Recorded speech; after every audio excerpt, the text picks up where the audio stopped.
বুধবার ভুটানের বিপক্ষে আন্তর্জাতিক প্রীতি ম্যাচে মাঠে নামছে বাংলাদেশ ফুটবল দল। সিঙ্গাপুরের বিপক্ষে এএফসি এশিয়ান কাপ বাছাইয়ের গুরুত্বপূর্ণ ম্যাচের আগে এই ম্যাচটি হতে যাচ্ছে লাল সবুজের জন্য আত্মবিশ্বাস বাড়ানোর মঞ্চ।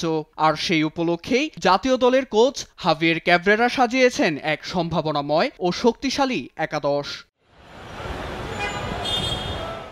সবচেয়ে বড় চমক হতে পারে লেফট উইংয়ে প্রথমবারের মতো জাতীয় দলের ডাক পেয়েছেন ইতালির চতুর্থ বিভাগের ক্লাব থেকে উঠে আসা বাংলাদেশি বংশোদ্ভূত তরুণ ফুটবলার ফাহমিদুল ইসলাম। এই ম্যাচেই হতে পারে তার অভিষেক।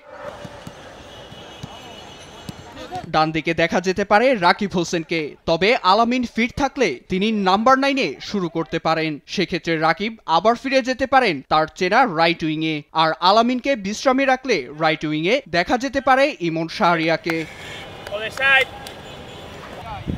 মিডফিল্ডেই হচ্ছে সবচেয়ে জমজমাট লড়াই। দলে যোগ দিয়েছেন ইংলিশ প্রিমিয়ার লিগ অভিজ্ঞ হামজা চৌধুরী, যার সঙ্গে মিডে দেখা যেতে পারে অধিনায়ক জামাল ভুঁইয়া এবং তরুণ হৃদয় হোসেনকে। হামজা, জামাল, হৃদয় এই ত্রয়ীকে নিয়েই গড়া হতে পারে শক্তিশালী মধ্যমাঠ। পাশাপাশি আক্রমণাত্মক মিডফিল্ডে খেলতে পারেন শেখ মোরসালিন। ডিফেন্সেও রয়েছে বেশ কিছু পরীক্ষিত মুখ।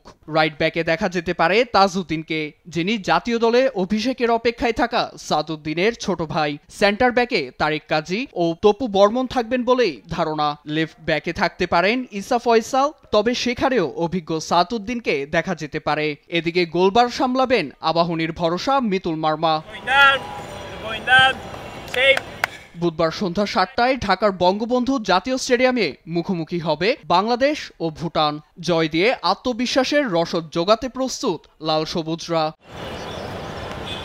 নীরব দাস, স্পোর্টস ডেস্ক, দেশ টিভি।